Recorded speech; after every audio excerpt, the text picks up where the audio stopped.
తాకట్టులో ఉన్న బంగారాన్ని విడిపించి ఆ రోజున్న మార్కెట్ ధర కట్టి మిగిలిన డబ్బును మీకు అందిస్తుంది SVS gold. Barely operational needs engineer, BONE. Hello everybody, welcome back to this super doc, a super duper episode. I have with me Bone అన్న వెంటనే మనందరికీ చాలా చాలా చాలా దగ్గర మనిషి మన డాక్టర్ గారు అనుకుంటూ మనం అందరం ముందుకు వెళ్ళి డాక్టర్ గురువారెడ్డి గారు ఉన్నారు మనతో. సార్ నమస్తే. నమస్తే అమ్మా. ఎలా ఉన్నారు సార్? బ్రహ్మాండంగా ఉన్నా. Wonderful sir, super vibe. Sir the super doctor లో బేసికల్ గా మీ గురించి మాట్లాడడంతో పాటు ఇప్పటి వరకు మీరు చేసిన అన్ని అచీవ్మెంట్స్ షేర్ చేసుకుంటూ ఉంటే ఒక పాయింట్ లో ఒక ఇన్స్పిరేషనల్ స్టోరీగా ఉంటుంది. దాంతో పాటు మీ పర్సనల్ ఇన్సైట్స్ కూడా ఇంకాస్త లోతుగా తెలుసుకునే ప్రయత్నం చేద్దాము అన్న ఒక కాన్సెప్ట్ తోనే ఈ సూపర్ డాక్ సిరీస్ మీతో చేస్తున్నాం sir. To start with, to become an orthopaedic surgeon, what's your inspiration sir? కరెక్ట్గా చెప్పాలంటే ఇన్స్పిరేషన్ ఏం లేదు, డిస్పరేషన్. అంటే రోడ్డు మీద యాక్సిడెంట్స్ ఉంటాయి కాబట్టి ఇండియాలో ప్రాక్టీస్ కొదవలేదు ఎముకలు ఎరగడానికి అని ఆ ఉద్దేశంతో ఆర్థోపెడిక్ సెలెక్ట్ చేసుకున్నాను నేను. అంతేగాని ఆర్థోపెడిక్స్ ఇన్స్పిరేషన్ వచ్చి ఎవరినో చూసి ఎక్సైట్ అయిపోయి ఎప్పుడు చేయలేదు. అప్పుడు బ్రతుకు తెరువు కోసం ఇది కరెక్ట్ బ్రాంచ్ అనిపించింది, అది చేసుకున్నాను. సార్ ఒకవేళ డాక్టర్ అయ్యి ఉండకపోతే ఏం చేసి ఉంటారు sir? What else career would you choose? Collector కావాలని ఉండేది. Collector? Yeah, I want to become an IAS. But నాకు అన్ఫార్చునేట్గా ప్రాపర్ గైడెన్స్ లేక ఆ డైరెక్షన్లో వెళ్ళలేకపోయాను. లేకపోతే I wanted to be an IAS. రోజు మొత్తంలో సుమారుగా ఎన్ని సర్జరీస్ చేస్తారు సార్? 20-25 సర్జరీస్. సో అన్ని సర్జరీస్ చేసిన తర్వాత టైర్డ్ అయిన తర్వాత what would be your relaxing trend sir? అదే మ్యూజిక్ వినడం, బుక్ చదువుకోవడం, లేకపోతే ఎక్వేరియం ఫిష్ చూడటం. ఫిషెస్ చూస్తే you become happy again sir? Very relax. అదేం థియరీ ఉంది చెప్పండి? ఏం థియరీ ఉంది అంటే ఇన్ బిట్వీన్ ది సర్జరీస్ ఓపీడీలోకి వచ్చి ప్రతి ఓపీలో నాకు ఎక్వేరియం ఉంటుంది. ఏ హాస్పిటల్లో ఎక్కడ కన్సల్టింగ్ రూమ్ అన్నా ఒక ఎక్వేరియం ఉంటుంది. ఆ ఫిష్ అటు ఇటు పోతూ ఉంటే అటు వెనకాల చూస్తూ కూర్చుంటాను నేను. That is the biggest relaxation for me. తర్వాత మ్యూజిక్, రీడింగ్ ఏ బుక్. అసలు మీరు ఏం తింటారు, ఏం తాగుతారు అని ఒక సిరీస్ చేయాలని ఉంది sir. How do you be so active and energetic always? I don't know to be frank. Positive thinking నా ఉద్దేశంలో. ఒక నెగిటివ్ థాట్ కూడా ఉండదు నాకు రోజు మొత్తంలో. సో ఎప్పుడు ఎవరికి వాళ్ళకి ఏ రకంగా హెల్ప్ చేద్దామా, ఏ రకంగా పాజిటివిటీ తీసుకొద్దామన్న ఉద్దేశం, తపన ఉంటుంది దాంట్లో. I think that is the. కానీ జనం కూడా దాన్ని పాజిటివ్ గా అందరూ తీసుకోవాలి అని ఉండదు కదా. అది కదా, వాళ్ళు పట్టించుకుపోయినా నేను పాజిటివ్గా ఉండటమే పాజిటివిటీ. అది నా పాజిటివిటీ ఎదుటి వాళ్ళ రియాక్షన్ మీద ఆధారపడి ఉండకూడదు. It should come from me and that is absolute, not relative. మీరు పాజిటివ్ ఉంటే నేను పాజిటివ్గా ఉంటాను, మీరు నెగిటివ్ ఉంటే నేను నెగిటివ్ ఉంటాను, అది లేనే లేదు. I want be positive, I want be happy because life is so small and so short and only once. Life lesson sir ఇదైతే మాత్రం చాలా బ్యూటిఫుల్గా ఉంది సార్. 25 సర్జరీస్ చేసి పేషెంట్స్ని చూసి పుస్తకాలు చదివే టైం ఎక్కడ వస్తుంది సార్? రాత్రి పడుకునేటప్పుడు బెడ్ సైడ్ రీడింగ్ ఒక 1 hour చదువుతాను కంపల్సరీగా. Almost 1 hour. హార్డ్లీ మీరు 1-2 గంటలు పడుకుంటారా? లేదు, 6-7 గంటలు పట్టుకుంటాను. 11కి పడుకుంటాను, మళ్ళీ 5కి లేస్తాను. So 6 hours. తర్వాత కార్లో వెళ్ళేటప్పుడు చదువుతుంటాను book. Okay. So sir one thing, మీ పేషెంట్సే మీ నుంచి ఇది నా అలవాటు అని సర్ప్రైజ్ అయ్యే ఎలిమెంట్ ఏదైనా ఉందా అంటే ఏం చెప్తారు? నా అలవాట, రోజుకి ఒక 1/2 కిలో వేరుశనగ పప్పులు తింటాం. నాకు పీనట్స్ అంటే భలే ఇష్టం. వేరుశనగ పప్పులు అవి ఉడకబెట్టి పెడతారు అక్కడ. సో పేషెంట్ మధ్యలో తింటూ ఉంటాను. అది ఆశ్చర్యంగా ఉండొచ్చు, బహుశా ఇన్ని పప్పులు తింటాడు అయినా అని. సో నాకు తెలిసి సార్ వేరుశనగ పప్పులు తినడం, ఈ అక్వేరియం ని మెయింటైన్ చేయడం అన్నది ప్రాబబ్లీ ఈ విషయం ఎవరికి తెలిసి ఉండకపోవచ్చు. Only after this interview I take the credit. Exactly. Sir one life lesson what medicine has taught you అంటే ఏం చెప్తారు సార్? Do whatever you can do without expecting anything and then God will give you whatever you deserve. అంటే less expectations, ఒక్క మాటలో చెప్పాలంటే absolutely no expectation and do it with your heart, not with your brains. Lot of the time brain పనిచేసి heart పనిచేయదు, అప్పుడే ఇబ్బందులు వస్తాయి. So anything you do with heart, with the compassion and passion, నీకు అన్నీ మంచి జరుగుతాయి. నాకు అట్లా నమ్మకం. Got it sir. Good intent will help. Exactly. Sir you being an orthopaedician sir, bones అనేవి బేసికల్గా బాడీ స్ట్రక్చర్కి హెల్ప్ చేస్తాయి అండ్ సపోర్ట్ ఇస్తాయి బాడీకి అని కాకుండా నిజంగా బోన్స్ రోల్ ఇంకా ఉందా sir? What usually people don't know or neglect about it? బోన్స్కి obviously it's a skeleton made up of bones and నడవటానికి కూర్చోవడానికి బోన్స్ జాయింట్స్ ఆల్ ఒక కాంప్రహెన్సివ్ యూనిట్. ఆ బోన్స్ సరిగా లేకపోతే పెయిన్స్ వస్తాయి. ఒక పోస్ట్ మెనోపాజల్, ఇప్పుడు ఆడవాళ్ళకి పీరియడ్స్ అయిపోయిన తర్వాత బాడీ అంతా పెయిన్స్ వస్తాయి. అది because of the bone pain, because of the calcium ఉండదు, వైటమిన్ డి అబ్జార్ప్షన్ ఉండదు. కాబట్టి one of the most important problems of A old age is bones not being healthy. తర్వాత బోన్స్ నాట్ హెల్తీగా ఉండటం వల్ల పడిపోతుంటాం, ఫ్రాక్చర్లు అవుతుంటాయి. సో కాబట్టి బోన్స్ చాలా చాలా రకాలుగా బోన్స్ అండ్ జాయింట్స్ మనిషి మనుగడకి లాస్ట్ చర్మాంకంలో సుఖంగా జీవించడానికి ముఖ్యంగా కావాల్సింది bones and joints. Body organs bones తో ఇంటరాక్ట్ అవుతాయి అన్న స్టేట్మెంట్ ని మీరు ఏకీభవిస్తారా? తప్పకుండా. ఎందుకంటే చివరి రోజుల్లో the balance of the body is very important. అది కోర్ మజిల్స్ అవన్నీ కూడా మన మజిల్స్ బోన్స్ స్ట్రాంగ్గా ఉంటే మీరు పడకుండా ఉంటారు, లేకపోతే కింద పడిపోయి ఫ్రాక్చర్ అవుతుంటాయి. I mean to ask you sir, digestive system proper గా ఫంక్షన్ అయితే బోన్స్ హెల్దీగా వర్క్ చేస్తాయి. అంతే కదా, మరి డౌట్ ఏముంది దాంట్లో. ఇప్పుడు మాల్ అబ్జార్ప్షన్ సిండ్రోమ్స్ ఉంటాయి. మాల్ అబ్జార్ప్షన్ సిండ్రోమ్స్లో గట్లోంచి సరైన వైటమిన్స్ సరైన ఎలిమెంట్స్ అబ్జార్బ్ అవ్వవు. వాటిల్లో బోన్స్ ఆస్టియోపోరోటిక్గా ఉంటాయి. కాబట్టి డైజెస్టివ్ సిస్టమ్ బాగుంటే బోన్స్ బాగుంటాయి. కిడ్నీస్ కి బోన్స్ కి లింక్ ఏంటి సార్? కిడ్నీస్ బోన్స్ లింక్స్ అంటే బికాజ్ అగైన్ థైరాయిడ్, పారాథైరాయిడ్, తర్వాత కాల్షియము, పారాథర్మోను, ఆ బ్యాలెన్స్లో ఒక్కోసారి కాల్షియం బోన్లో ఉండకుండా బ్లడ్లోకి వెళ్తుంది. సో ఒక్కొక్కసారి కిడ్నీ స్టోన్స్ అని ఫామ్ అవుతాయి. సో ఇదంతా మల్టిపుల్ హోమియోస్టాసిస్, అంటే కాల్షియం మెటబాలిజం సరిగ్గా లేకపోవటం వల్ల, తర్వాత పారాథర్మోన్స్ ఎక్కువ ఉండటం వల్ల తక్కువ ఉండటం వల్ల ఆ టైప్లో బోన్స్ ఉండాల్సిన ఆస్టియోపోరోసిస్ ఎక్కువైపోయి బోన్స్ ప్రాబ్లమ్స్ వస్తాయి. So calcium metabolism disturbance problem, కిడ్నీలో ఒక కాళ్ళ బోన్స్లో ప్రాబ్లమ్స్ వస్తాయి. బేసికల్గా ఈ calcium metabolism, vitamin D supplements ఏదైతే చెప్తూ ఉంటున్నారో బోన్ హెల్త్కి చాలా ఇంపార్టెంట్ అని, ఏ ఏజ్ నుంచి ఎవ్రీ టైమ్ ఈ సప్లిమెంట్స్ తీసుకుంటూ ఉండాలంటారు sir? Calcium and vitamin D age of 16 to 60 easy to remember. 16 ఏళ్ళ నుంచి 60 ఏళ్ళ దాకా ప్రతి ఉమెన్ సప్లిమెంటల్ కాల్షియం తీసుకోవాలి. Vitamin D sir? Vitamin D depends on again, but of course vitamin D ఇప్పుడు ఇండియాలో 80% ఆఫ్ పీపుల్కి deficient, whatever the reasons. ఒక్కోసారి నాకు అనుమానం వస్తుంది, అసలు ఈ ఇండియాలో మెజర్ చేసే కరెక్ట్ ఎక్విప్మెంట్ ఉందా, లేకపోతే ఫాల్టీ ఎక్విప్మెంట్ వచ్చిందా అని అనుమానం ఉంటుంది. ఎందుకంటే everybody will have a vitamin D deficiency. So vitamin D రెగ్యులర్గా తీసుకోవడం కంటే కూడా పీరియడ్కి ప్రకారం తీసుకోవాలి, on the prescription of the either endocrinologist or an orthopedic surgeon. Sir, I don't know if it is right or wrong, but lung diseases unte they are more prone to risk of fractures anna mataki relevance unda sir? Lung డిసీజెస్కి bone ఫ్రాక్చర్స్కి నాకు తెలిసి connection ఏం కనపట్లేదు on the face of it. Direct connection అయితే ఏం లేదు lung disease వాటికి. సార్, న్యూరలాజికల్ కండిషన్ స్ట్రెస్ ఎక్కువ ఉన్నప్పుడు does it have an impact on the bone density or the bone strength? న్యూరలాజికల్గా కూడా డైరెక్ట్గా ఉండదు బోన్స్ మీద, బట్ ఒక్కొక్కసారి కొన్ని ప్రాబ్లమ్స్లో పార్కిన్సోనిజము అట్లాంటివి, అట్లంటే where you are not walking too much, you are sitting in a sedentary style, then the bones will lose calcium and osteoporosis వస్తుంది. అచ్చా, so there is an indirect link అనే చెప్పొచ్చు. సో బాడీలో ఇన్ఫ్లమేషన్ ఉన్నప్పుడు sir, ఇప్పుడు inflammatory non inflammatory diet తినండి అని అందరినీ ప్రమోట్ చేస్తున్నారు భయంకరంగా. Does really inflammation in the body effect the bone health? Not much. Inflammation అనేది ఒక మజిల్స్కి జాయింట్స్కి ఉన్న సంబంధించింది. బోన్ ఇన్ఫ్లమేషన్ అనేది జనరల్గా బోన్ ఇన్ఫ్లమేటెడ్గా ఉండదు, బట్ బోన్స్లో ఒక్కొక్కసారి దేర్ కెన్ బి డిఫరెంట్ పెరియాస్టియటిస్ అని, ఆస్టియంకిను పెరియాస్టియం అని ఒక లేయర్ ఉంటుంది, దానికి బోన్కి మధ్య ఉన్న స్వెల్లింగ్స్ ఒక్కోసారి ఎక్కువ అవ్వచ్చు.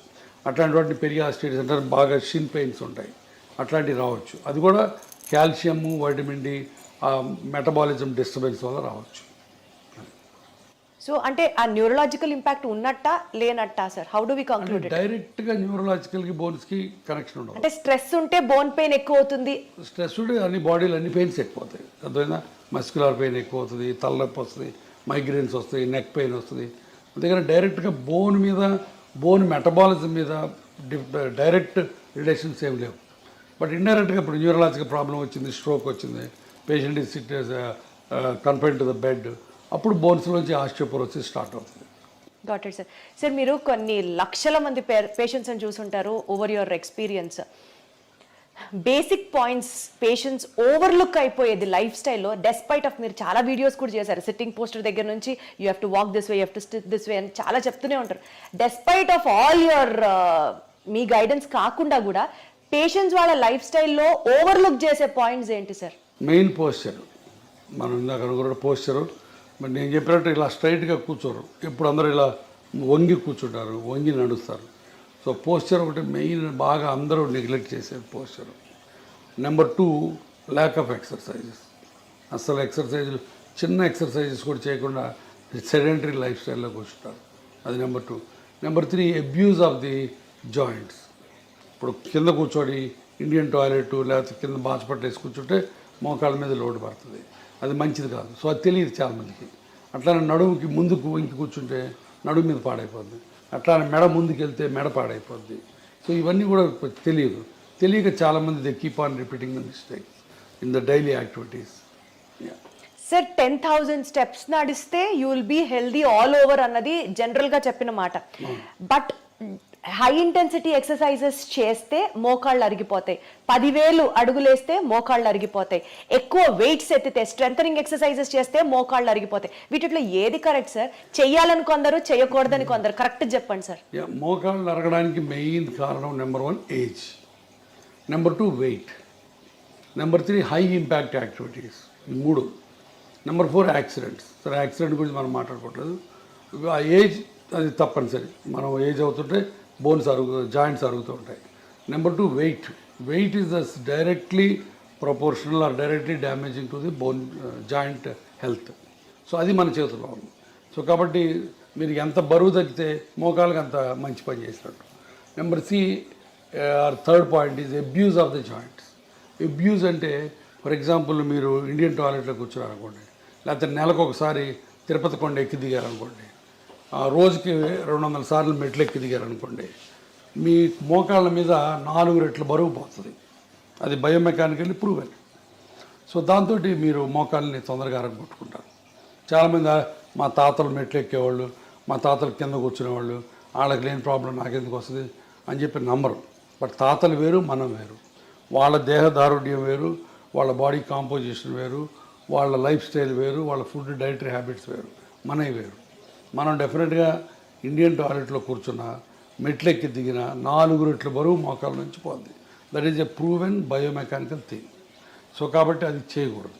సో అది చాలా చాలా జాగ్రత్తగా చాలా మెట్లు ఎక్కి దిగకుండా ఎవరికి అసలు ఇంపాసిబుల్ కాబట్టి వీలున్నంత వరకు, ఇంపాసిబుల్ అంటే వీలున్నంత వరకు. సో అది ఎక్కి దిగాలని రూల్ ఏం లేదు. చాలామందికి ఎక్కి దిగితే మంచిది, హెల్త్ మంచిది అంటారు. సో కొంతమంది అసలు లిఫ్ట్ ప్రిఫర్ చేయరు. My doctor advisor me to use only lifts, నేను డోంట్ యూజ్ ద లిఫ్ట్స్ అని చాలామంది అంటారు. That is a wrong concept. ఎందుకంటే ఇప్పుడు కార్డియాలజిస్ట్కి మాకు ఇప్పుడు తగదాలు. కార్డియాలజిస్ట్ ఏమో నడవమంటాడు, మెట్లు ఎక్కమంటాడు, లిఫ్ట్ ఎక్కద్దు అంటాడు. నేనేమో లిఫ్ట్ వాడద్దు, మెట్లు వాడద్దు, లిఫ్ట్ వాడమంటాను. కారణం ఏంటంటే మెట్లకి దిగితే గుండెకి మంచిది, లంగ్స్కి మంచిది, బట్ మోకాళ్ళు బ్యాడ్ అయిపోద్ది. సో అన్ని బాడీలో అన్ని ఆర్గన్స్ని కాపాడి స్టిల్ ఎక్సర్సైజ్ ఇచ్చేది 2 బ్రిస్క్ వాకింగ్ అండ్ సైక్లింగ్ ఒకటి. ఈ రెండు మీకు బాగా ఉపయోగపడతాయి. సో అది చేసుకుంటే చాలు. ఇప్పుడు ప్రతిరోజు మెట్లెక్కి దిగాలని రూల్ లేనే లేదు. సార్ కొన్నిసార్లు మీ ఫ్యామిలీ గురించి, మీ పర్సనల్ స్పేస్ గురించి మీరు మాట్లాడినప్పుడు చాలా కంపాషనేట్గా మాట్లాడుతున్నట్లు అనిపిస్తుంది. ఈ field especially in the terms of medical field, hospitals, costly hospitals, rich is everything, కంపాషనేట్గా అనిపిస్తుందా సార్, లేకపోతే కమర్షియలైజ్ అయ్యింది కల్చరు అన్న ఫీలింగ్ మీకు ఎప్పుడైనా వచ్చిందా? కంపాషన్ అనేది గుండెలోంచి రావాలి, కమర్షియల్ అనేది బ్రెయిన్లోంచి. ఇందాక మనం అనుకున్నట్టు ఇది కమర్షియల్ వరల్డే, but still you can be kind, you can be compassionate. That's what it is.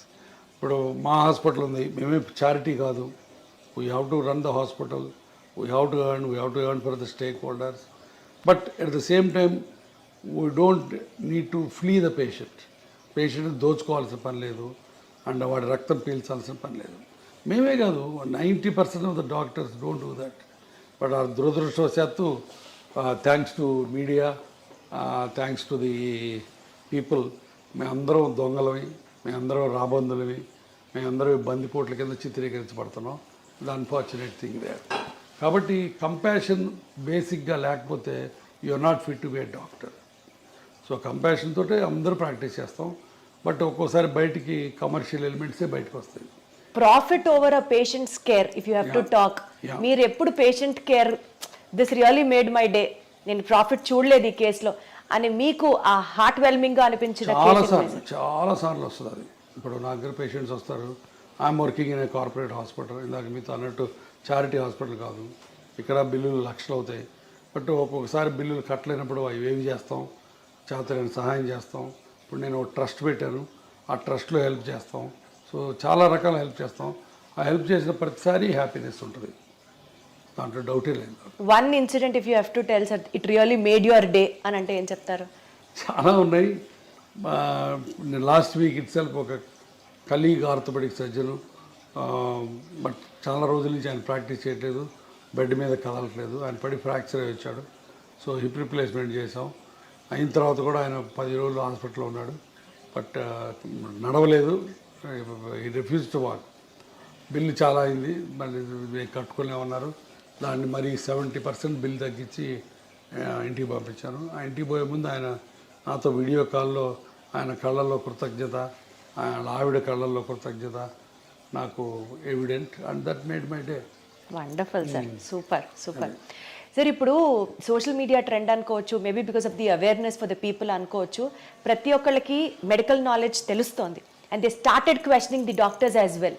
Absolutely. మీరు అప్రిషియేట్ చేస్తారా యాక్ట్ని, or you get bored or you know విసుగొస్తుందా? విసుగు రాదు, 70% దాకా టాలరేట్ చేస్తాను, బట్ ఒక్కోసారి వాళ్ళు గీత దాడతారు. గీత దాటి ఏం జరిగింది సార్ అలాంటి సంఘటన ఒకటి చెప్పండి.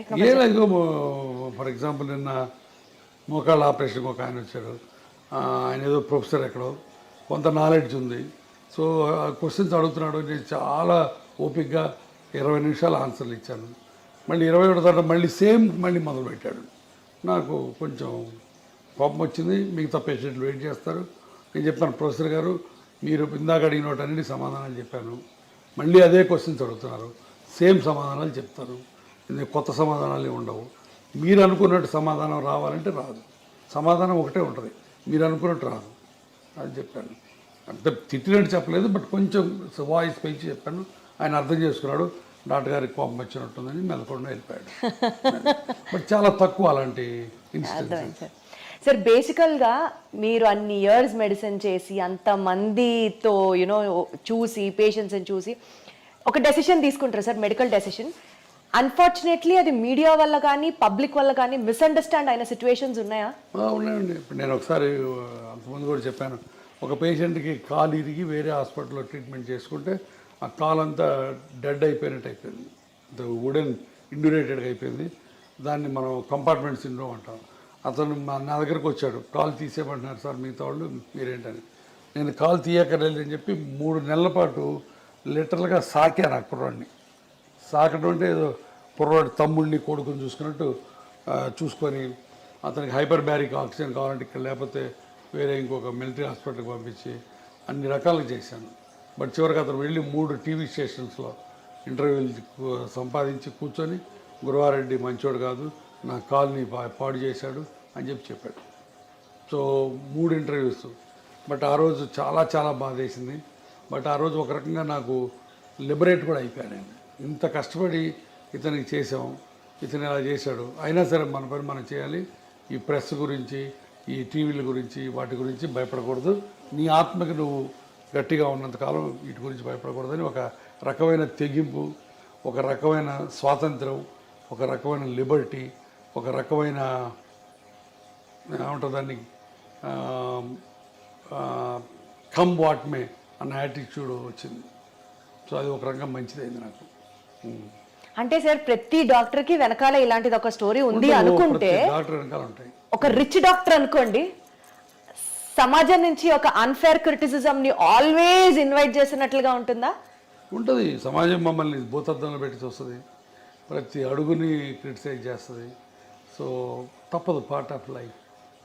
డెస్పైట్ ఆఫ్ మీరు ఇంత సోషల్ సర్వీస్ చేసినప్పటికీ కూడా సార్, గురువారెడ్డి గారి దగ్గరికి వెళ్తే ఆయన ఖచ్చితంగా ఆపరేషన్ అంటారు మోకాలు రీప్లేస్మెంట్కి, అదే బయటికి వెళ్తే డాక్టర్లు అనరు అన్న మాటకి ఏం చెప్తారు? దానికి చాలా చాలా సత్య దూరం అది. నేను రోజుకి 100 నుంచి 120 మంది పేషెంట్లు చూస్తాను. దాంట్లో 30-40 మంది కంటే ఆపరేషన్ పడవు. తర్వాత నాది టెర్షియరీ ప్రాక్టీస్, అది మర్చిపోవద్దు మీరు. అంటే పేషెంట్లు మిగతా వాళ్ళందరి దగ్గరికి చూయించుకొని ఇక ఆపరేషన్ తప్పనిసరి అన్నప్పుడు నా దగ్గరికి వస్తారు. మొదటి రోజు రారు. సో నాది టెర్షియరీ ప్రాక్టీస్. హైదరాబాద్ అవటం అయితేవి, నేను ఉన్న డాక్టర్స్లో సీనియర్ మోస్ట్ ఇప్పుడు 25 ఏళ్ళ నుంచి ప్రాక్టీస్ చేస్తాను కావటం అయితే ఏంది. సో ఇక్కడ ఉన్న ఓల్డ్ డాక్టరు, సీనియర్ డాక్టరు కాబట్టి చివరిలో సెకండ్ ఒపీనియన్, థర్డ్ ఒపీనియన్ కోసం నా దగ్గరికి వస్తారు. ఎప్పుడైతే టెర్షియరీ ప్రాక్టీస్ ఉంటుందో అప్పుడు ఆబ్వియస్గా ఆపరేషన్ రేట్ ఎక్కువ ఉంటుంది. సో అది అనవసరంగా ఎవరు ఆపరేషన్ చేయడం. గురువారెడ్డి దగ్గరికి వెళ్తే ఆపరేషను, మిగతా వాళ్ళ దగ్గరికి వెళ్తే ఇంజక్షను, అవన్నీ మాయ. ఇప్పుడు ఆ రకంగా ఇంకోటి కూడా చెప్పాను, నేను లాస్ట్ 1 year నుంచి యుద్ధం చేస్తున్నాను. ఇంజక్షన్లు పనికిరాని ఇంజక్షన్లు చేసి పేషెంట్లు మాయ చేసే డాక్టర్లు. సార్, ఈ ప్రస్తావన తీసుకొచ్చారు కాబట్టి ఇంకొక పర్సనల్ కామెంట్ కూడా ఉంది సార్. మీరు అగేన్స్ట్ పిఆర్పి ఫర్ ఆర్థరైటిస్ అని చెప్తున్నారు. Exactly against PRP for arthritis. కానీ యా గురువారెడ్డి గారి హాస్పిటల్లో పిఆర్పి ఇంజెక్షన్లు 7,000 నుంచి 8,000 రూపాయలు ఉండే ఇంజెక్షన్ 17,000 రూపాయలు ఆయన ఎందుకు ఛార్జ్ చేస్తున్నారు? ఒక్క పిఆర్పి ఇంజెక్షన్ కూడా నా హాస్పిటల్లో చేయలేదు ఫర్ ఆర్థరైటిస్. ఎవరైనా వచ్చి ప్రూవ్ చేయమని చెప్తాను. పిఆర్పి ఫర్ స్పోర్ట్స్ ఇంజురీస్కి ఎంతో 10 అని చెప్పాను ఇందాక. టెండాన్ ఇంజురీస్కి, ఇక్కడ టెన్నిస్ ఎల్బోస్కి ఇస్తే ఇవ్వచ్చు. నేను ఇవ్వను. నా దగ్గర 36 మంది పనిచేస్తారు టీం. స్పోర్ట్స్ మెడిసిన్ వాళ్ళు ఇస్తే ఇవ్వచ్చు. బట్ ఆర్థరైటిస్కి, నీ జాయింట్లో మా దగ్గర పిఆర్పి అనేది ప్రసక్తే రాదు. ఎవరైనా వచ్చి ప్రూవ్ చేయమని చెప్పాలి. అర్థమైందా? 3 ఇప్పుడు స్టెమ్ సెల్స్ అని ఇచ్చి 2,80,000 తీసుకునేది మా దగ్గర జరగదు. నేను అగైనెస్ట్ ఏంటంటే PRP in arthritis. Orthopaedic surgeons చాలామంది పిఆర్పీలు టెన్నిస్ ఎల్బోస్కి, యాంకిల్ ఇంజురీస్కి, హీల్ పెయిన్స్కి ఇస్తారు. నాకు ఏ రకమైన అభ్యంతరం లేదు. నాకు దాని మీద నేను ఇవ్వను, నేను వాటిని అన్నాను. అది దాని మీద నాకేం లేదు. ఎందుకంటే పీపుల్ అన్ని చోట్ల ఇస్తారు, కొన్ని చోట్ల మంచి రిజల్ట్స్ ఉన్నాయి. దానికి నేను PRP for other conditions work అయినప్పుడు why not for the knee sir? ఆర్థరైటిస్కి లేదు role. That's what I'm saying. There is no evidence at all. Arthritis is a global phenomena. Global phenomena అంటే మొత్తం కార్టిలేజ్ అంతా పాడైపోయింది. ఈ కార్టిలేజ్ అంతా పాడైపోయినప్పుడు దాన్ని మనం ఉద్ధరించి నువ్వు కార్టిలేజ్ పుట్టించలేవు. అంటే అయిపోయిన కార్టిలేజ్ తిరిగి మళ్ళీ ఫామ్ అవ్వదా సార్? ఇంత మటుకు గ్లోబల్ గా కార్టిలేజ్ రీజనరేట్ అన్నది లేదు. కార్టిలేజ్ సెల్స్ స్పోర్ట్స్ ఇంజురీస్లో చిన్న లేజన్స్ ఉంటే దాంట్లో కాండ్రోసైట్స్ అని, ఓట్స్ అని డిఫరెంట్ ప్రొసీజర్స్ ఉన్నాయి. అవన్నీ ఉపయోగపడతాయి అక్కడ వరకు. అక్కడ కూడా ఫైబ్రస్ టిష్యూ ఫామ్ అయ్యి కొంతవరకు కార్టిలేజ్ సెల్స్ వస్తాయి. బట్ కార్టిలేజ్ రీజనరేట్ అయ్యి ఆర్థరైటిస్, మోకాళ్ళ నొప్పుల ఆర్థరైటిస్ బాగుపడి మళ్ళీ బ్రహ్మాండంగా నార్మల్ కార్టిలేజ్ వచ్చింది, అల్ట్రాసౌండ్లో చూపిస్తాడు ఈయన, ఈ డాక్టర్ గారు, బౌన్సర్ డాక్టర్ గారు. అల్ట్రాసౌండ్ తీసేదిగో నీకు మళ్ళీ కార్టిగ్రామ్ అని చూపిస్తాడు. ఇవన్నీ మాయ, భయంకరమైన మాయ. కానీ ఆయన చేసేది మాయే. కానీ చాలా మంది ఆర్థోపెడిషియన్స్ కూడా ఈ కార్టిలేజ్ గ్రో అవుతుంది అని మందులు ఇస్తున్నారు కదా. కార్టిలేజ్ గ్రోత్ కి స్పోర్ట్స్ ఇంజరీస్ లో గ్రోత్ అయ్యే టెక్నిక్స్ వేరు. వీటిని మిక్స్ చేయొద్దు. కార్టిలేజ్ గ్రో అవడానికి చిన్న వాటికి బోల్డ్ అని ప్రొసీజర్స్ ఉన్నాయి. ఆర్థ్రోస్కోపిక్గా చేస్తారు. అవన్నీ స్పెషల్ ఇండికేషన్స్ ఉన్నాయి, స్పెషల్ ప్రొసీజర్స్ ఉన్నాయి, స్పెషల్ ట్రైనింగ్ ఉంది. నువ్వు ఎనస్థీషియా వాడి వచ్చి నువ్వు డి జాయింట్ హీరోని అని చెప్పి ఎక్కడ ఉందో అక్కడ ఇంజక్షన్ చేస్తే పోద్దని, ఇక్కడి నుంచి ఇక్కడ తీస్తే నీ రీప్లేస్మెంట్ అని, ఇంత ల్యాక్ ఆఫ్ నాలెడ్జ్ ఉన్న డాక్టర్ దగ్గరికి 1000 మంది వెళ్ళి బాధపడుతుంటే ఏం చేయాలి? మాయ చేస్తాడు. ఆ మాయ కోసం యుద్ధం చేస్తున్నాం మేము. ఇది వాళ్ళ తాగదు యుద్ధం. ఇది ఇంకా చాలా దూరం వెళ్తుంది యుద్ధం. సరే, మీరే అంత బిజీ ప్రాక్టీషనర్ అయ్యండి, అంత బిజీ డాక్టర్ అయ్యండి, ఇంకా ఈ సొసైటీకి సంబంధించిన ఇలాంటి ఇష్యూస్ నా బాధ అదేనమ్మా. ఇప్పుడు నాకు వెస్టర్న్ ఇంట్రెస్ట్ ఏమీ లేదు. నాకున్న ప్రాక్టీస్ నాకుంది, నేను ఇన్స్టిట్యూట్ పెట్టుకున్నాను. బట్ నాకు పేషెంట్ గురించి బాధ. నేనే కాదు, నాలాంటి బాధపడేవాళ్ళు చాలామంది ఉన్నారు. మేము అందరం కలిసి ఇప్పుడు దానికి అగైనెస్ట్ ఫైట్ చేస్తున్నాం. సార్, బేసికలీ మీ ఫ్యామిలీ ఏమంటారు సార్? ఇవన్నీ మనకి ఎందుకు అవసరమా? మనం ఎంత సంపాదించాం, ఎంత సెటిల్ అయ్యాం, పిల్లలు బాగున్నారు? వాళ్ళు ఏమన్నారు, ఇది నా ప్రొఫెషను, ఇది నా ప్రిన్సిపల్స్, ఇది నా ప్యాషను, ఇది నా కమిట్మెంట్ టు ది పేషెంట్స్. ఎవరేమైనా అనుకోండి, నాకు నమ్మకం ఉంది అంతే. అద్భుతం sir, commitment to the patients అన్నారు చూడండి సార్. అంతేనమ్మా. మీరు అన్నట్టు నాకేమీ రాదు దీంట్లో వచ్చి, ఇంకా 4 రాళ్ళు పడతాయి. But I'm ready. మీరు అన్నట్టు ఎంత బిజీ అయినా సరే నేను దీన్ని పెట్టుకొని ఎన్ని గంటలు దీని మీద కూర్చుంటున్నాను నేను. ఎందుకంటే ఐ వాంట్ టు ఈ దోపిడీ కార్యక్రమం ఆగిపోవాలి. తర్వాత ఇంకోటి, ఇది పెయిన్ క్లినిక్స్ మీద కాదు, అది కూడా చెప్తున్నా. పెయిన్ క్లినిక్స్, పెయిన్ స్పెషలిస్టు కొన్ని 100 ఏళ్ల నుంచి ఉన్నారు. మంచి పనులు చేస్తున్నారు.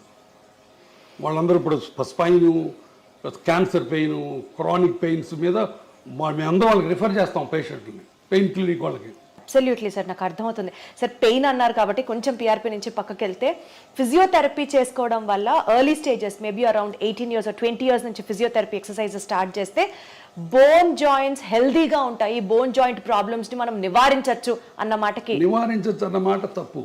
స్లో చేయొచ్చు, ఎక్స్టెండ్ చేయొచ్చు. ఉన్న వాటి అన్నిటిలో ఫిజియోథెరపీ మజిల్స్, బోన్స్ని హెల్దీగా ఉంచుకోవటం తప్ప ఇంకా వేరే ఏమీ లేదు. నేను 2 పాయింట్లు చెప్తాను, గుర్తుపెట్టుకోండి, హైలైట్ చేయండి. ఇది మోకాళ్ళు మొదటి నుంచి ఫస్ట్ స్టేజ్ నుంచి ఆపరేషన్ అక్కర్లేదు, లాస్ట్ స్టేజ్లో ఆపరేషన్ అవసరం. ఈ ఫస్ట్ స్టేజ్ నుంచి treatment simple medicines. Simple medicines అంటే ఏంటి? ఎప్పుడన్నా నొప్పుంటే సింపుల్ పారాసిటమాల్ ట్యాబ్లెట్, లోపల కార్టిలేజ్ నరిష్మెంట్కి, అంటే ఉన్న కార్టిలేజ్ బలాన్ని కాపాడటానికి, కొత్త కార్టిలేజ్ అనడం కాదు. ఎగైన్ అక్కడ మాయ, నీవు కొత్త గుజ్జు పుట్టించే ఇంజక్షన్ చేస్తూ ఉంటావు. తప్పు. కొత్త గుజ్జు పుట్టించే ఇంజక్షన్లు ఇంతపాటు ప్రపంచంలో ఎక్కడా లేవు. పుట్టదు. ఉన్న గుజ్జు బలాన్ని కాపాడే ఉన్నాయి, దాన్ని కాండ్రో ప్రొటెక్టివ్స్ అంటారు. ఓకే. ఆ ట్యాబ్లెట్స్, బోన్స్కి ప్రొటెక్ట్ చేసే కాల్షియం ట్యాబ్లెట్లు, మజిల్స్ని ఎక్సర్సైజ్ చేయాలి. ఇప్పుడు for example quadriceps muscle exercise చేసామనుకో, మోకాల మీద ఉన్న లోడ్ని అది కొంత తీసుకుంటుంది, అందుకని మీకు ఎక్సర్సైజ్ బాగా ఉపయోగపడుతుంది. అట్లానే జాయింట్ని అబ్యూజ్ చేయకుండా, చెప్పాను కదా, ఇండియన్ టాయిలెట్స్ వాడకుండా అట్లా చేసుకోవటం తప్ప ఇంకోటి లేదు. నేను పేషెంట్కి 2 సెంటెన్స్ చెప్తాను. అమ్మ, నేను ఇచ్చిన మందులు, ఎక్సర్సైజులు పని చేసిన నాళ్ళు ఆపరేషన్ అక్కర్లేదు. ఈ మందులు, ఎక్సర్సైజులు పని చేయకపోతే ఆపరేషన్ తప్ప ఇంకొకటి లేదు. మీరు చేయించుకుంటారు లేదు అనవసరం, బట్ డాక్టర్గా నీ ధర్మం ఏంటి చెప్పాలి. మీరు నిజం చెప్పాలి. నువ్వు హిపోక్రటిస్ ఓత్ తీసుకున్నావమ్మా. సార్ అద్భుతం సార్, అద్భుతం. గురించి ఈ రోజుల్లో ఎవరు మాట్లాడుతున్నారు సార్? లక్షలు సంపాదించి ఎట్లా నిద్రపోతావు? నువ్వు పేషెంట్ల రక్తం తాగుతున్నావు, నువ్వు అంతమించి ఇంకేం లేదు నీకు. సో ఈ హిప్ ఇంప్లాంట్స్ అండ్ నీ ఇంప్లాంట్స్ గురించి సార్, రేటుకి తగ్గట్టుగా ఆపరేషన్ చర్య ఉంటుందా సార్? ఇప్పుడు దాంట్లో రకరకాలు ఉంటాయి. ఇప్పుడు ఇదిగో, ఇది ceramic, stainless steel, cobalt chromes ఉంటాయి. సో ఇట్లా ఇటుపక్క క్రాస్ లింక్డ్ పాలిఎథిలీన్ ఉంటుంది. హిప్ జాయింట్లో కనీసం 10 వెరైటీస్ ఉంటాయి. ఇప్పుడు సెరామిక్ ఉందనుకో, స్టెయిన్లెస్ స్టీల్ కంటే కనీసం 2 రెట్లు ఎక్కువ కాస్ట్. ఇదే సెరామిక్ ఇటు 2 పక్కలు వేసామనుకో 3 రెట్లు కాస్ట్. ఇటుపక్క ఓన్లీ ప్లాస్టిక్ వేసామనుకో రేట్ తగ్గుతుంది. సిమెంట్ లేకుండా వేసామనుకో రేట్ ఎక్కువ, అది లోపల హైడ్రాక్సీ అపటైట్ కోటింగ్ ఉంటుంది. అదే సిమెంట్ వేసామనుకో రేట్ తక్కువ. సో ఇట్లా డిఫరెంట్ కాంబినేషన్స్ ఉన్నాయి, అందుకని రేట్స్ వేరీ అవుతాయి. ఇప్పుడు చీరల్లో పట్టు చీరలు ఉంటాయి, సిల్క్ చీరలు ఉంటాయి, ధర్మవరం చీరలు ఉంటాయి, చీరల్లో హ్యాండ్ ఎంబ్రాయిడరీ ఉంటుంది, ఒక్కొక్క చీర ఒక్కొక్క కాస్ట్. అవునా కదా? జరీ ఉంటుంది, జరీ ఉంటే కాస్ట్ ఎక్కువ. ఇది అంతే, ఒక 20 వెరైటీస్ ఆఫ్ జాయింట్లు ఉన్నాయి. ఇక్కడికి వచ్చిన తర్వాత ఆ జాయింట్ని బట్టి ₹1,00,000 నుంచి 5 లక్షల రూపాయల దాకా ఉంది హిప్ ప్రైస్. ₹1,00,000కి ఇండియన్ ఇంప్లాంట్ సిమెంట్తో వేసుకోవచ్చు, బట్ అది యంగ్ పేషెంట్కి వేయడానికి లేదు. యంగ్ పేషెంట్ 25 ఏళ్ళు కోవిడ్ బారిన పడి ఎవాస్కులర్ నెక్రోసిస్ వచ్చిన అతనికి ₹1,00,000 ఇస్తే తొందరగా పాడైపోద్ది. అతనికి అన్సిమెంటెడ్ హిప్ వేయాలా, సెరామిక్ హిప్ వేయాలి. So that's all. ఇప్పుడు దాంట్లో రోబోటిక్ టెక్నాలజీ వచ్చింది. రోబోటిక్ టెక్నాలజీ చేస్తే కొన్ని అడ్వాంటేజెస్ ఉన్నాయి, దానికి ఎక్కువ అవుతుంది. సో ఇవి థింగ్స్. సార్, రోబోటిక్ సర్జరీస్ గురించి మాట్లాడితే sir, your hospital is ranked among the top most robotic surgeries perform చేసే హాస్పిటల్. అది definitely first of all congratulation sir. కాకపోతే రోబోటిక్ సర్జరీస్ అన్నవి are affordable to everybody is one not at all. Robotics ప్రతి వాళ్ళు చేయించుకోవాలి రూలే లేదు. Robotics చేయాలి, అది చేయకపోతే నీ బతుకు దుర్భరం అన్నమాట, అంతకంటే లేదు. ఎప్పుడు చేస్తారు సార్ రోబోటిక్స్? రోబోటిక్స్ వల్ల 2-3 అడ్వాంటేజెస్ ఉన్నాయి, మార్జినల్ అడ్వాంటేజెస్. అది పేషెంట్కి ఎక్స్ప్లెయిన్ చేస్తాం. కొంత ప్రెసిషన్ ఉంటుంది, కొంత post operative pain, immediate post operative pain కొంత తక్కువ ఉంటుంది. ఓన్లీ ఫస్ట్ 2-3 డేస్, తర్వాత మళ్ళీ సేమ్ ఉంటుంది. ఆ ఫస్ట్ 2 డేస్ ఎందుకు ఉంటుంది అంటే సాఫ్ట్ టిష్యూ డిసెక్షన్ తక్కువ ఉంటుంది. తర్వాత ఇప్పుడు అలైన్మెంట్స్ అని డిఫరెంట్ అలైన్మెంట్స్ వచ్చినాయి మోకాళ్ళ ఆపరేషన్లో. ఆ డిఫరెంట్ అలైన్మెంట్ చేయాలంటే రోబోటిక్స్ ద్వారా చేయొచ్చు. ఇవన్నీ కూడా వెరీ సైంటిఫిక్. కానీ రోబోటిక్తోనే చేయాలని రూల్ లేదు. నేను 100 మందికి చేస్తే ఒక 50 మంది రోబోట్ చేయించుకుంటారు, 50 మంది రోబోట్ చేయించుకోరు. బట్ ప్రతి పేషెంట్కి ముందే చెప్తాం రోబోటిక్ వల్ల ఈ ఉపయోగాలు ఉన్నాయి, బట్ ఈ ఉపయోగాల గురించి మీరు డబ్బులు వేస్ట్ చేసుకోవాల్సిన పని లేదని కూడా చెప్తాం. కానీ సార్ ప్రిసిషన్ అక్యురేట్ గా ఉంటుంది, చాలా మినిమల్ ఇన్వేషన్ ఉంటుంది, వీటి గురించి ఇట్లా మాట్లాడితే సక్సెస్ రేటు రోబోటిక్ సర్జరీస్ లో ఫర్దర్ గా ఏమీ లేదు, రెండిటికి ఒకటే. Sure, sir. రోబోటిక్ సర్జరీ వల్ల సక్సెస్ రేట్ ఎక్కువ అవుతుందని ఎవ్వరు చెప్పకూడదు, చెబితే అది అబద్ధం. నేను చెప్పను, నేను ఇంతవరకు ఏ పేషెంట్కి చెప్పలా. రోబోటిక్ వల్ల కొంత అడ్వాంటేజెస్ ఉన్నాయని చెప్తాను తప్ప సక్సెస్ రేట్లో ఏ మాత్రం తేడా లేదు, రెండింటికి ఒకటే సక్సెస్ రేట్. ఎట్లా జరుగుతున్నాయి సార్? అంటే పేషెంట్స్ యొక్క పర్సెప్షన్ టువర్డ్స్ రోబోటిక్ సర్జరీ ఎట్లా ఉంది సార్? పేషెంట్స్ వల్ల మా పేషెంట్స్ కూడా ఏంటంటే ఇండియన్ పేషెంట్స్ కూడా ఇప్పుడు వెల్ ఇన్ఫార్మ్డ్, Absolutely. వాళ్ళందరూ వాళ్ళే వచ్చి అడుగుతారు. తర్వాత చాలామంది పేషెంట్లకి వాళ్ళ పిల్లలు అమెరికాలో ఉంటారు, అక్కడ అమెరికాలో ఇది standard of care robotic surgery అన్నది. వాళ్ళు అక్కడి నుంచి చెప్పి మీరు రోబోటిక్ చేయించుకోవడం చెప్తారు తల్లిదండ్రులకి, వాళ్ళు మమ్మల్ని వచ్చి అడుగుతారు. సో మేము ఆఫర్ చేస్తాం, దట్స్ ఆల్. అంతకుమించి అంటే పేషెంట్ సౌలభ్యం కోసం అది కూడా ఇనిషియల్ గా తప్పించి పేషెంట్ని మాయ చేసి పేషెంట్ని అబద్ధాలు చెప్పి రోబోటిక్స్ చేసే ప్రసక్తి లేదు, నెంబర్ 1. నెంబర్ 2, రోబోటిక్స్ చేసి నువ్వు అద్భుతంగా ఉంటావు, ఇంకో 20 ఏళ్ళు ఎక్స్ట్రా ఉంటావు అన్నది అంతకంటే లేదు. రోబోటిక్స్కి ఎక్స్ట్రా సక్సెస్ రేట్ అన్నది అంతకంటే లేదు. నేను క్లియర్గా చెప్తున్నాను 3 విషయాలు. ఏది ఇన్ని 10,000 రోబోటిక్ ఆపరేషన్లు చేసిన తర్వాత కూడా. బట్ రోబోటిక్స్ అనేది ఒక extra technology which will help you in getting a proper outcomes. అది పాయింట్ అక్కడ. అదైనా డిఫికల్ట్ ఆపరేషన్స్ ఉంటాయి, ఒకసారి బాగా అరిగిపోయి మొత్తం దొడ్డికాళ్ళు వస్తారు, స్టేజ్ 4 బాగా అడ్వాన్స్డ్. అట్లాంటి వాటిల్లో రోబోట్ మనకి ఎంతవరకు బోన్ కట్ చేయొచ్చు, ఎంతవరకు సాఫ్ట్ టిష్యూ డిసెక్ట్ చేయాలని కొన్ని మనకి ఇస్తుంది. అట్లాంటి హిప్ రిప్లేస్మెంట్స్లో డిస్ప్లాస్టిక్ హిప్స్ అని ఉంటాయి, అంటే చిన్నప్పటి నుంచి పాడైపోయిన హిప్స్. ఆ హిప్స్లో రోబోట్ ముందే మనకి ఎక్కడ మంచి బోన్ ఉంది, ఈ కప్ ఎక్కడ పెట్టచ్చు అని ముందే మనకి గైడెన్స్ ఇస్తుంది. అట్లాంటి అడ్వాంటేజెస్ ఉన్నాయి. అంతేగాని రోబోటిక్తోనే చేయాలన్నది లేనే లేదు. మళ్ళీ చెప్తున్నాను. అబ్సల్యూట్లీ సార్, నాకు అర్థమైంది sir. To just divert our interview on a lighter note and concluded sir, just I wanted to ask you, ఒక జాయింట్ హెల్త్ కి సంబంధించినటువంటి ఒక మీ కోరిక, జనాలు ఈ మిత్తుని నమ్మడం ఆపండ్రా బాబు అని అంటే ఏం చెప్తారు సార్? ఇందాక చెప్పింది మళ్ళీ చెప్తా, నేను అలిసిపోను, ఎన్ని గంటలైనా చెప్తాను ఇదే. నా పేషెంట్లకి నేను చెప్పే, చేతులు జోడించి చెప్పేది ఏంటంటే, మీకు మోకాళ్ళ నొప్పులు ఉంటే సింపుల్ మందులు ఎక్సర్సైజులతో గడపండి. భయంకరమైన నొప్పులు వచ్చి నడవలేని పరిస్థితి వస్తే భయపడకుండా ఆపరేషన్ చేయించుకోండి. మీరు భయపడ్డా, ఆర్థికంగా సౌలభ్యం లేకపోయినా ఒక రామాయణము మహాభారతం చదువుకోండి. సార్, ఒక్క సూపర్ ఫుడ్ తింటే బోన్స్ అద్భుతంగా ఉంటాయంటే ఏంటి సార్ అది? ఏం లేదు, నాకైనా అబద్ధం. సూపర్ ఫుడ్ ఏమి లేదు, సూపర్ డాక్టర్ లేదు, ఏం తినమంటారు సూపర్ సార్? ఫుడ్ లేదు. ఏం తినమంటారు సార్ బోన్స్ హెల్తీగా ఉండాలంటే? Head calcium, healthy milk products చాలు, సింపుల్ మిల్క్ ప్రోడక్ట్స్ తింటే చాలు. And regular exercise and impact exercise అంటే వాకింగ్ అట్లాంటివి చేస్తే. దుంపకూరలు తింటే జాయింట్ పెయిన్స్ ఎక్కువ అవుతాయి, ట్రూ ఆర్ ఫాల్స్? నాకు తెలియదు. నాకు తెలిసి నేను చదువుకున్న దాంట్లో ఫుడ్కి మోకాళ్ళ కార్టిలేజ్కి డైరెక్ట్ రిలేషన్ లేదు, ఇండైరెక్ట్గా ఉంది. ఫుడ్ తిని లావు ఎక్కితే లావు వల్ల మోకాళ్ళు పాడవుతాయి తప్ప డైరెక్ట్గా వంకాయ తింటే కార్టిలేజ్ పోద్ది, కూర ఈ చామదుంప తింటే కార్టిలేజ్ వస్తుంది, ఈ అల్ట్రాసౌండ్ చేస్తే నొప్పి తగ్గుద్ది, ఇవన్నీ లేవు నాకు తెలుసు. సార్, మీరు ఎక్సర్సైజ్ చేయమని పేషెంట్స్ కి చెప్తూ ఉంటారు కదా, ఫన్నీయెస్ట్ ఎక్సర్సైజ్ మీ దాకా వచ్చి ఒక పేషెంట్ చెప్పింది ఏమైనా ఉందా సార్? మీకు అసలు కోపం మామూలుగా రాదా ఎక్సర్సైజ్, ఆ ఎక్స్క్యూజ్ వింటే ఏం చెప్తారు సార్? అడను అంటే నా దగ్గరకు వచ్చే పేషెంట్లు ఒక్కోసారి నేను ఏం చెప్పినా దానికి కౌంటర్ చెప్తారు. మనం ఎక్సర్సైజ్ చేయంటే లేదండి నా బాడీ ఒప్పుకోదు అంటారు, మందులు వేసుకోమంటే నాకు అలసరండి అంటారు, కింద కూర్చోద్దామంటే నేను కిందే కూర్చొని మనం చేస్తానంటారు. ప్రతిదానికి అడగకుండా చెప్తే నేనేం చేయలేను, ఇంకా నేను చేతులైతే అమ్మ నా వస్తే అని చెప్తా అంతే. That's all. Surgery is more painful or skipping that rehab cycle is more painful, sir? Yeah, good question. Again, చాలామంది అగైన్ మా డాక్టర్లోనే మళ్ళీ కొంతమంది దొంగ డాక్టర్లు ఆపరేషన్ చేసి అసలు నొప్పి ఉండదు, ఫిజియోథెరపీ ఎత్తేద్దాం, ఫిజియోథెరపీ లేకుండా చేసుకోవచ్చు, జీరో ఫిజియోథెరపీ కొంతమంది మొదలెట్టారు. అది కూడా తప్పే. ఆపరేషన్ చేసిన తర్వాత నొప్పి అన్నది దేవుడిచ్చిన సహజమైన రియాక్షన్. కాకపోతే ఇప్పుడు మోడర్న్గా పెయిన్ రెడ్యూసింగ్ టెక్నిక్ చాలా వచ్చినాయి. ర్యాపిడ్ రికవరీ ప్రోటోకాల్ అని, మల్టీ మోడల్ ఎనర్జీసియా అని చెప్పి, తర్వాత కంటిన్యూస్ ఎపిడ్యూరల్ పెయిన్ రిలీఫ్ అని, అట్లా చాలా మందులు వచ్చినాయి, చాలా టెక్నిక్స్ వచ్చినాయి ఇమ్మీడియట్ రీహాబిలిటేషన్ వల్ల. వీటి వల్ల కొంత నొప్పి తగ్గుతుంది.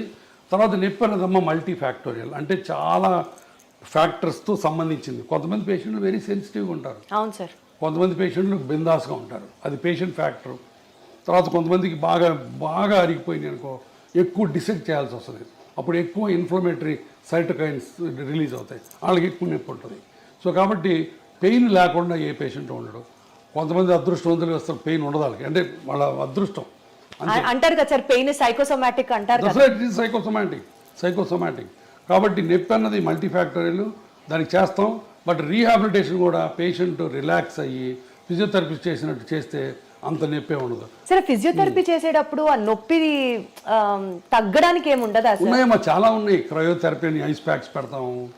తర్వాత ఇప్పుడు నేను 100 మంది పేషెంట్లు చేస్తే చాలా మంది ఏమనుకుంటారు తెలుసా సార్, మీరు సర్జరీ చేస్తారు, రిహాబ్ ఎక్సర్సైజెస్ ఫిజియోథెరపీ గురించి మాట్లాడితే అది చాలా పెయిన్ఫుల్. ఇంత చేసినా కూడా ఇది వరకు లాగా నేను నడవలేకపోతున్నాను, 90-95% కూడా రికవరీ ఉండట్లేదు అని అనుకునే వాళ్ళకి ఏం చెప్తారు? చాలా చాలా సత్య దూరం ఇది కూడా. మేము చేసే ఆపరేషన్స్లో 1 year తర్వాత, 1 year పడుతుంది కొంతమందికి, 1 year తర్వాత the satisfaction rate in knee replacement properly done and properly explain to the patient psychic కాకుండా పేషెంట్ మామూలు పేషెంట్ అయితే 90% సక్సెస్ రేట్. ఏది పర్సెప్షన్లో 1 yearలో 90% people will be very happy, very very happy, very happy, back to their normalcy you can say. అమ్మా, ఎంతమంది మా ఓపీలో ఒకసారి కూర్చొని చూడు సార్, దేవుడు మీరు మమ్మల్ని మళ్ళీ నడిపించారు, పునర్జన్మ సార్ అంటారు. అమ్మ అసలు నడవలేక వీల్ చైర్లోనే మోషన్ యూరిన్ పోయే వాళ్ళని నడిపిస్తే ఎంత పునర్జన్మలకి. అన్నిటికీ బాత్రూమ్ పోవడానికి కూతురు మీద, అల్లుడి మీద, కొడుకు మీద, కోడల మీద ఆధారపడే వాళ్ళకి వాళ్ళ కాళ్ళ మీద వాళ్ళు నిలబెట్టి నడిపిస్తే ఎంత ఆనందం. అవన్నీ వచ్చి చూడండి. 20 years, నేను ఇప్పుడు 25 years ఇంటూ ప్రాక్టీస్. నేను ఎప్పుడు వచ్చాను? 1999లో వచ్చా హైదరాబాద్. ఇప్పుడు 25 ఏళ్ళు, బహుశా మోర్ దాన్ 70,000-80,000 పేషెంట్గా ఆపరేట్ చేశాను నేను. 25 ఏళ్ల కింద చేసిన పేషెంట్లు ఇంకా తిరుగుతున్నారు హ్యాపీగా. So that is the beauty of the knee replacement surgery. అది నేను క్యాన్వాస్ చేయక్కర్లా, all over the world millions of people get benefit. Sir, ఇప్పుడు నీ రీప్లేస్మెంట్ సర్జరీలోనే latest advancement which really excites you so much ఏమైనా ఉందా sir? Robotic technology, that is the only latest advance. ఇప్పుడు దీంట్లో బోల్డ్ అనే కొత్త మెటీరియల్స్ వస్తున్నాయి. ఇప్పుడు ఈ కోబాల్ట్, క్రోమ్, టైటానియం కాకుండా ఇంకా కొత్త మెటీరియల్, పీక్ మెటీరియల్ అని కొన్ని వెరీ లైట్ మెటీరియల్స్ వస్తున్నాయి. అంటే మేబీ ఒక foreign body inside the body ఉన్నట్లుగా కూడా తెలియదు అన్న, అలాంటివి కూడా వస్తాయి. ఇప్పుడు హిప్ రీప్లేస్మెంట్, నీ రీప్లేస్మెంట్, ఈ రెండు ప్రపంచ మానవాళికి దేవుడు ఇచ్చిన 2 సూపర్ గిఫ్ట్స్. అరగటం ఆయన ఇచ్చిందే శాపం, బట్ దానికి ఆన్సర్లు కూడా ఆయనే ఇచ్చాడు. ఫర్గాటన్ జాయింట్స్ ఇట్ని అంత century, operation of the century, decade అంటారు దీన్ని. అలాంటి ఆపరేషన్లు 2 కొన్ని వేల లక్షల కోట్ల మంది ఇది చేసుకుంటున్నారు. సార్, ఫైనల్ అన్న కంక్లూజన్ నోట్ సార్, ఏం చెప్తారు సార్ ఆడియన్స్కి ఫ్రమ్ యువర్ ఎండ్? లైఫ్ చాలా సింపుల్, కాంప్లికేట్ చేసుకోవద్దు. మీరు పేషెంట్లుగా ఎంతో కన్ఫ్యూజన్లో బతుకుతున్నారు నాకు తెలుసు. ఎందుకంటే ఒక పక్కనేమో నాలాంటాడు ఆపరేషన్ అంటాడు, ఇంకొక ఆయన వచ్చి పిఆర్పి అంటాడు. ఈ మధ్యలో ఎక్కడ నిజం ఉందో మీకు తెలియదు, సతమతం అవుతున్నారు. దయచేసి ఎవిడెన్స్ లేకుండా మాయ మాటలు నమ్మి దొంగ ట్రీట్మెంట్లు చేయించుకోవద్దు. 4 రోజులు ఆగండి, నా మీద కూడా 4 అడగండి, గురువారెడ్డి ఎట్టాంటి అడగండి, అప్పుడే రండి. ఆపరేషన్ గురించి భయపడద్దు, భయం కొద్దీ ఆపరేషన్ వెనక్కి వెళ్ళద్దు ప్లీజ్. మీకు ఆర్థికంగా స్తోమత లేకపోతే, మీరు ఇబ్బంది పడుతుంటే, నేను ఒక ట్రస్ట్ పెట్టాను. దాంట్లో బీదవాళ్ళకి కనిపించిన అమ్మకు ఒక మోకాలని ఒక శ్లోకంతో చేయడానికి చేస్తున్నాం బోల్డని. మీరు మోకాళ్ళు ఆపరేషన్ చేయించుకోవడానికి ఆర్థిక స్తోమత లేకపోతే మా ట్రస్ట్ దగ్గరికి రండి, నాకు చేతన సహాయం నేను చేసి పెడతాను. కానీ దొంగ మాటలు నమ్మి ఈ ఇంజక్షన్లు మట్టుకు చేయించుకోవద్దు. మోకాళ్ళ నొప్పులకు, మిగతా దానికి ఇంజక్షన్లు మీరు చేయించుకుంటారో లేదో నాకు అనవసరం, నాకు తెలియదు. సో BONE బోన్ అంటే బర్డన్ ఆఫ్ ఓవర్ ఎక్స్పెన్సెస్ అంటారు కదా సార్, సరిగ్గా కాపాడకపోతే, చూసుకోకపోతే. అంతే, that's all. Wonderful sir, so good talking to you. Thank you so much. Okay. Thank you.